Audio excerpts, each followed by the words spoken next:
Dito po mga ka-farm ay sakop na rin po itong lugar na ito. So yung pong pinakita ko po kanina na video ay meron din pong semi ano po siya, semi swimming pool. Ngayon po ay meron pa rin po dito sa unahan na pwede nyo pa rin pong pagliguan. Napakaganda po niya at may lalim, may lawak din po ari. Yan. Ito po, titingnan natin ang malapitan. So develop lang po talaga ang kailangan rin. Pag ito po yung na-develop, napakaganda po nito. Yan, nilapitan po natin. Ayan po, napakaganda. Kung ako lang po ay maliligo ngayon, so maliligo po talaga ako. Kaso hindi po kung maagap lang kami nagpunta rito ngayon, nakaligo po sana kami. Ayan, ganda po.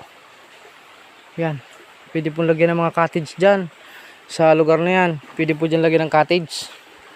Yan, napakaganda po niya. Pwede pong pagliguan.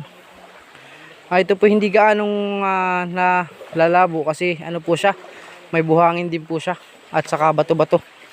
Kaya po hindi po siya gaanong nalabo.